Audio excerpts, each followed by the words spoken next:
शर्म शेख में joint declaration में बलूचिस्तान का उल्लेख आया।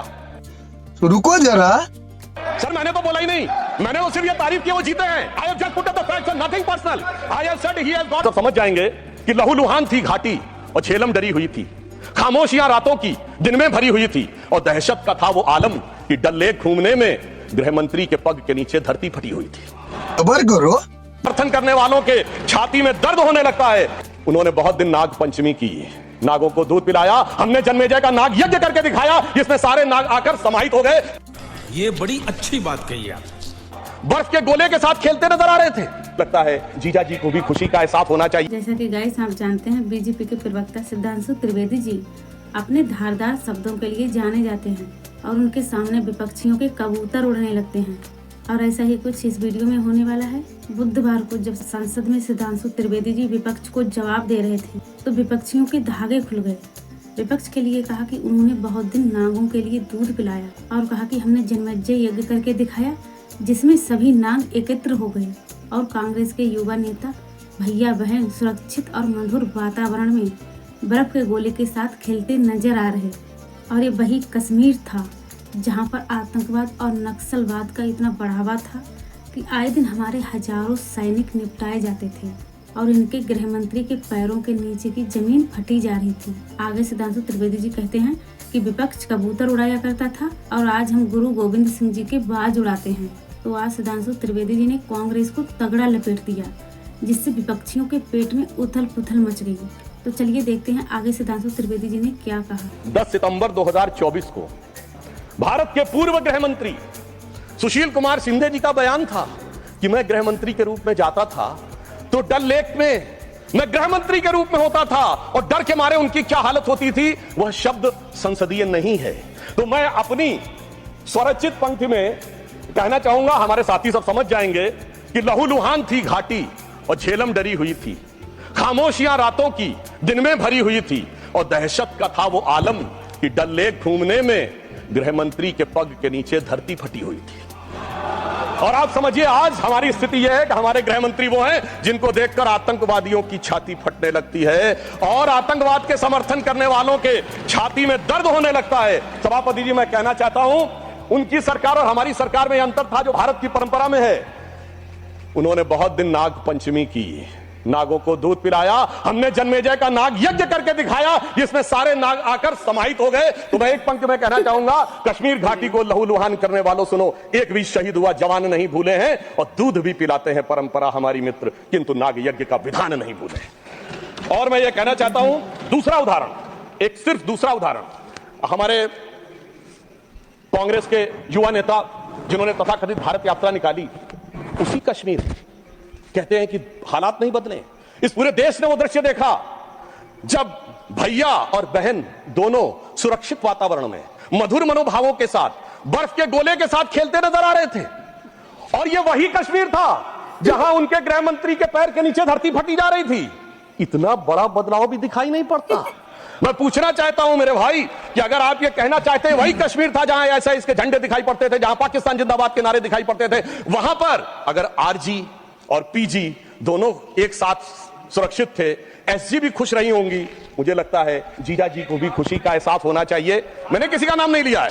और इसके लिए गृह मंत्री जी को साधुवाद देना चाहिए कि कश्मीर में इतना बड़ा बदलाव देखने को मिला है, कम से कम इतना तो करना चाहिए। और मैं अपने साथियों से कहना चाहूंगा जो उनके नेता बोलते हैं डरो मत, हकीकत का सामना करो कि कितना बदलाव आया है, इसको स्वीकार करो, डरो मत। डरने का काम देश के विरोधियों के लिए छोड़ दो हमारी सरकार ने। इसके अलावा हमारी सरकार के समय में इंडियन पैनल कोड को भारतीय न्याय संहिता के रूप में जो बदलाव किया गया वो एक महत्वपूर्ण बात है। परंतु मैं सभापति महोदय यह भी बताना चाहूंगा कि जब भी किसी चीज की तुलना हो तो तुलनात्मक होनी चाहिए। जब हमारी सरकार आई और गृह मंत्रालय का दौर आया तो उस जमाने में क्या अंतर था सिक्योरिटी में और आज क्या बड़ा अंतर है।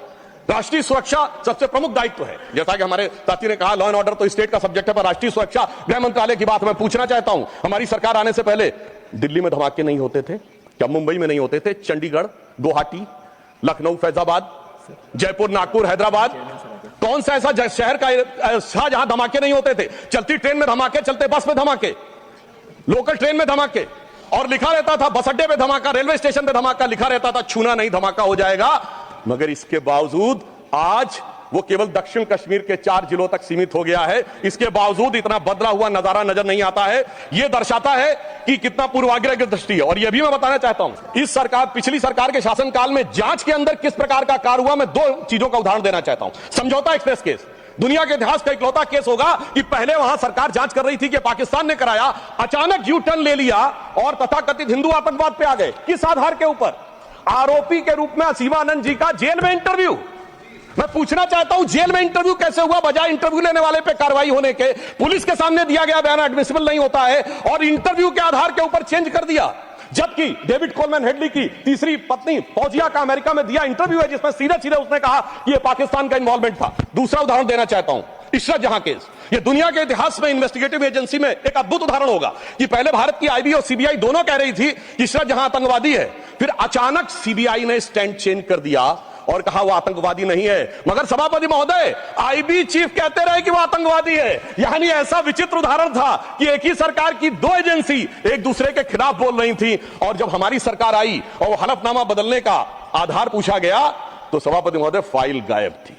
यह दर्शाता है कि सिक्योरिटी का किस प्रकार से मजाक उड़ाया गया। 26/11 का हमला हाफिज सईद ने कराया, यह इनकी सरकार मानती थी, मगर हमारे कई सम्मानित नेता उस तरह बैठे जो कहते थे आरएसएस ने कराया। सिक्योरिटी का जिस प्रकार का मजाक इनकी सरकार में उड़ाया गया है, यह दर्शाता है कि वो सिक्योरिटी किस प्रकार की थी। मुझे समझ में नहीं आ रहा था कि वो लोग जो अपने जमाने में क्या कहते थे कि इशरत जहां बेटी है, याकूब मेनन की जुडिशियल किलिंग हुई है, अफजल हालात का मारा है, जाकिर नायक शांति का मसीहा है, ओसामा जी हैं, हाफिज साहब हैं। इस हालात के बाद क्या होना था? मैं पूछना चाहता हूं, ये डर के बोल रहे थे या प्रेम से बोल रहे थे? या आपकी मोहब्बत की दुकान के सरमाएदार थे या मोहब्बत की दुकान के खरीदार थे? और मैं सिर्फ अब 2 स्टेटमेंट कोट करना चाहूंगा उस सरकार की हालत के लिए। 20 जनवरी 2013 को तत्कालीन गृह मंत्री सुशील कुमार शिंदे जी ने जयपुर में वक्तव्य दिया कि आरएसएस के कैंप्स में टेरर ट्रेनिंग की जाती है। और जब सुषमा स्वराज जी ने आके सदन में पूछा, गृह मंत्री ने अपना बयान वापस ले लिया। सोचिए, इस प्रकार का मजाक भारत की सुरक्षा के साथ कभी सुनाई नहीं पड़ता।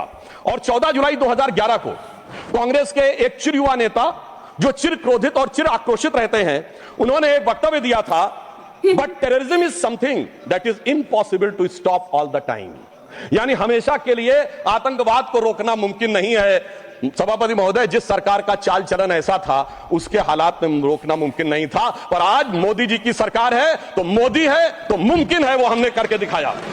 मैं दूसरा बताना चाहता हूं उदाहरण। एक दौर था जिस जमाने में 26/11 हमले के बाद से पहले 2007 में आंतरिक सुरक्षा के लिए नीति क्या थी? हवाना में जाके यह कहा कि पाकिस्तान आतंकवाद से पीड़ित देश है। यह भारत सरकार का ऑफिशियल स्टेटमेंट था। 26/11 के हमले के केवल 9 महीने बाद जुलाई 2009 में शर्म एल शेख में ज्वाइंट डिक्लेरेशन में बलूचिस्तान का उल्लेख आया और यह कहा गया टेरर के अटैक से टॉक्स प्रभावित नहीं होंगी। मगर सभापति महोदय, जो हमारी सरकार आई तो हमने कहा टेरर के साथ टॉक्स नहीं होंगी। और जब से मोदी जी की सरकार आई है, हमने इस बात को बिल्कुल साफ साफ कर दिया है। और इसीलिए पिछले 11 साल ऐसे जब कोई औपचारिक द्विपक्षीय वार्ता नहीं हुई सभापति महोदय, क्योंकि जब से हमारे गृह मंत्री जी आए हैं, हालात में जानते क्या बदलाव आया है? उस जमाने में शांति के कबूतर उड़ा करते थे, अब गुरु गोविंद सिंह जी के बाज उड़ते हैं। और जिसे हम अपने लखनऊ की भाषा में कहते हैं कि अम्मा मियां वो दिन लद गए जब उस्ताद लल्लू खफाकते उड़ाया करते थे। और अब वो बदलाव ये देखने को मिला है। ये लोग तो वो हैं सभापति महोदय जिन्हें भारत इतना कमजोर चाहिए था, किसी संसद भवन की छत के ऊपर जो शेर बने हैं उसके लिए लोग गए थे कोर्ट में कि शेर ज्यादा आक्रामक दिख रहे हैं। यानी इन्हें शेर बिल्ली जैसे चाहिए थे, बिल्ली जैसे नहीं, भीगी बिल्ली जैसे चाहिए थे। परंतु शायद ये भूल गए कि हमारे प्रधानमंत्री जी और गृह मंत्री जी गुरु गोविंद सिंह जी से भी प्रेरणा लेते हैं, शिवाजी महाराज से भी प्रेरणा लेते हैं, महाराणा प्रताप से भी प्रेरणा लेते हैं। और उनकी तरफ से हमारी नीति के लिए कहना चाहूंगा कि मन में है धैर्य और तन में प्रचंड शौर्य, बन चंद्रगुप्त मौर्य प्रलय बचाएंगे। और महाराणा और शिवा की संतति कहाते हम शीश कट जाए भले झुकने ना पाएंगे। और बार बार छेड़िए ना भारत स्वाभिमान को, अन्यथा बाद में बहुत पछताएंगे। सौगंध मां भवानी की उठेगी ललकार जब आपके घरों पे चिलकौए मंडराएंगे। और ये आपने देखा, ये बालाकोट में भी दिखा, ये सर्जिकल स्ट्राइक में भी दिखा। तब हमारे विरोधी क्या कहते थे? आदमी मरे थे कि कौवे मरे थे, पेड़ गिरी थी कि बिल्डिंग गिरी थी। इस प्रकार के मजाकिया बात करने वाले लोगों को मैं बताना चाहता हूं कि भारत की व्यवस्था, अभी एक विषय का उल्लेख आया हमारे साथी ने, मैं एक बात पूछना चाहता हूं। वोटर डुप्लीकेशन की बात हमारे विरोधी उठाते हैं। मैं कहना चाहता हूं, अगर वोटर डुप्लीकेशन की बात करना चाहते हो तो पहले सिटीजनशिप डुप्लीकेशन तो क्लियर कर लीजिए। क्यों नहीं एनआरसी के लिए हां बोल देते हैं, उसके बाद ये मुद्दा ही खत्म हो जाएगा। भाई जब आप कह रहे हैं कि वोटर्स को लेकर आपके मन में संदेह है तो एक बार एनआरसी करवा दीजिए, दूध का दूध पानी का पानी। मगर सभापति महोदय, एनआरसी क्यों नहीं करानी है? उसका कारण यह है कि पिछले चुनाव में सबसे बड़ी जीत कहां पे हुई है? असम की धुबरी सीट पे कांग्रेस के नेता रकीबुल हसन 10,25,000 से जीते हैं। और असम के जो हमारे साथी यहां बैठे होंगे, धुबरी को मिनी बांग्लादेश कहा जाता है। तो इसलिए एनआरसी नहीं करानी है, मगर डुप्लीकेशन का मुद्दा उठाना है। मैं पूछना चाहता हूं जो लोग इस विषय को उठाना चाहते हैं। सर मैंने तो बोला ही नहीं, मैंने तो सिर्फ ये तारीफ की वो जीते हैं। I have just put up the facts and nothing personal. I have said he has got the biggest.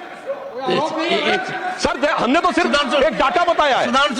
तो इस पर आपका क्या ओपिनियन है, प्लीज़ कमेंट्स में जरूर बताइएगा। और ऐसी मोर वीडियो देखने के लिए प्लीज़ हमारे चैनल को सब्सक्राइब करें, वीडियो को लाइक करें, ज़्यादा से ज़्यादा शेयर करें। मिलते हैं नेक्स्ट वीडियो में, तब तक के लिए जय वंदे मातरम।